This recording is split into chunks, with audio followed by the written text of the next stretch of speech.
Hi, I'm Dave, a self-described bitchy vegan homo, and on this show, we're going to be teaching you some awesome vegan recipes that will satisfy every person that you have over for dinner, whether they normally chew on dead animals or not.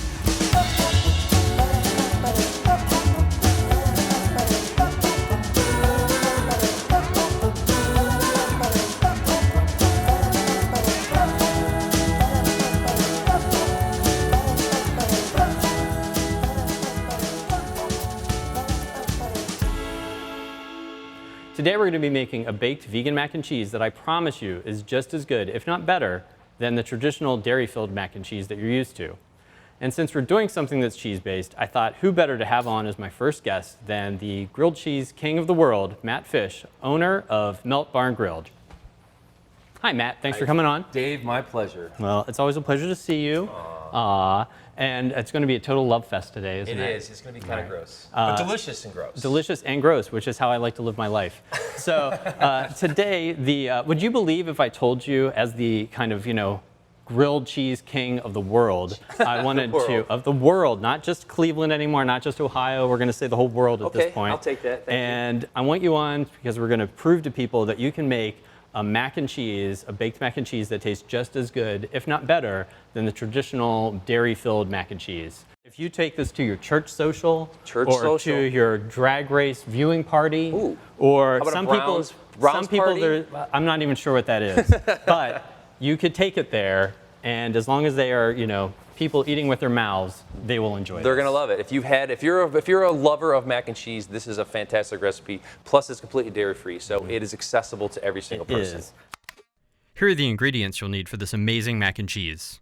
A 16-ounce box of macaroni cooked per the box's instructions, 2 cups water, 2 cups red potatoes, a ½ cup carrots, 2/3 cup onions, 3 cloves of garlic, a ½ cup margarine, a ½ teaspoon Dijon mustard, 2 tablespoons lemon juice, a 1/4 teaspoon cayenne pepper, 4 teaspoons salt, a ½ teaspoon of paprika, and a ½ cup of cashews.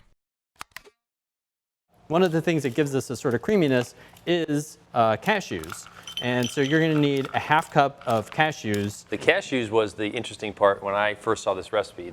That's the part that I was like, what, there's nuts in here, Dave? Well, cashews is probably the one thing that people might not have in their pantry regularly, but as a vegan, it's an essential item that you absolutely need to have in your pantry. And I know how much you love nuts. I love nuts, and I'll tell you this, as a gay vegan, you probably get more nuts in your mouth than just a regular vegan or a regular gay, but I'll just leave that alone. So you wanted to have non-salted nuts? Yes, non-salted, thank you, yes, non-salted cashews. Got it. We're going to put our 3 cloves of garlic. We're going to put all of our spices and mustard. We're going to put our ½ cup of margarine in there. And again, since all of this is ultimately just going to be blended so much, it doesn't really have to look pretty or nice. And the margarine is going to melt from the heat from the vegetables later. And then we're going to put our 2 tablespoons of lemon juice in there. And now I'm going to ask you, Matt, to put all of your vegetables in our 2 cups of boiling water. Yes, sir. Yes, sir.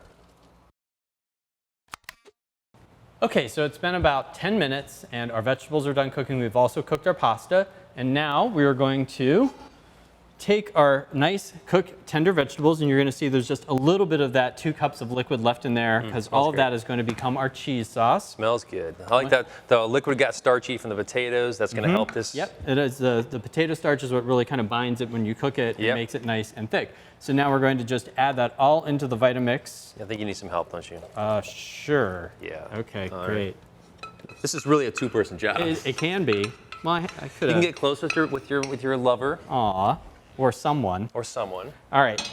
And then we're going to put that over here on the Vitamix. And while I'm doing that, Matt, would you mind straining the pasta for me? Not a problem, Dave. I love menial tasks. Thank you. You're welcome. And the great thing about using the Vitamix is that whenever you're blending, it's a great time to ask a friend about something you don't really care about.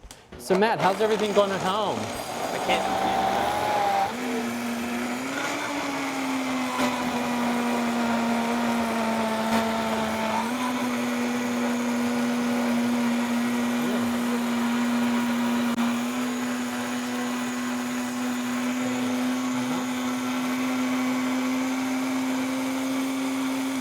That's great. Yeah, thanks for asking, man. You're a really good listener, Dave. Yeah, well, that's what friends are for. Okay, so now we're going to put our cheese sauce into our pasta. And you can see it's got a beautiful orangey, cheesy looking color. It kind of looks like a stovetop mac and cheese right now. And actually, you could eat it at this point if you'd like, if you don't want to bake it. But I personally prefer a baked mac and cheese to this any day of the week. So if you wouldn't mind stirring that up for me. Yep. It's got a nice thickness, just like cheese right here. So now let's pour this into our baking dish. It's a 9 by 13 baking dish that we've lightly greased with a little margarine as well. Then the last step for this is just going to be to sprinkle on our panko breadcrumbs that we had earlier. It's a cup of panko mixed with a tablespoon of margarine. I personally really love how the panko adds a little bit of crunch to it, and it makes a beautiful golden brown on the top whenever you're done. All right, so let's go ahead and throw that in the oven. Not literally. It's not throw. Oh, look at that. Teamwork. I'm not that weak. Yeah, Dave, the title of the show. Whatever. Okay, so now we're gonna bake that for 35 minutes in a 350-degree oven, and it'll be toasty brown whenever we take it out. I can't do that. I can't eat things off of wood.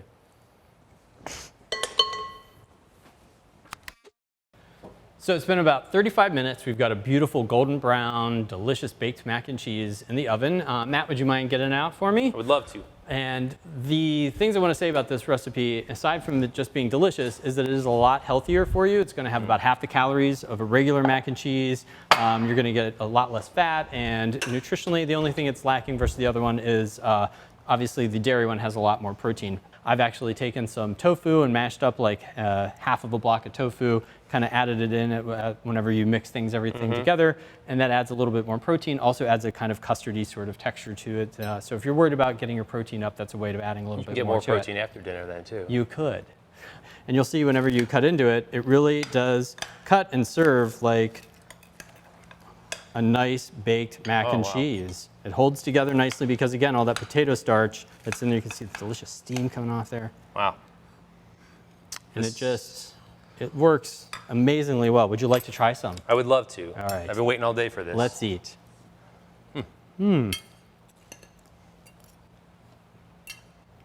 It's just weird. It tastes so good. It is very good. But I love it. It's very good. All right, well, thank you all for watching. Please subscribe. Of course, visit bitchyveganhomo.com for other restaurant reviews and recipes, and keep checking back on our YouTube station for other recipes that you can easily do at home and impress your friends. Thanks. Thanks, Matt. Cheers, Dave. Cheers.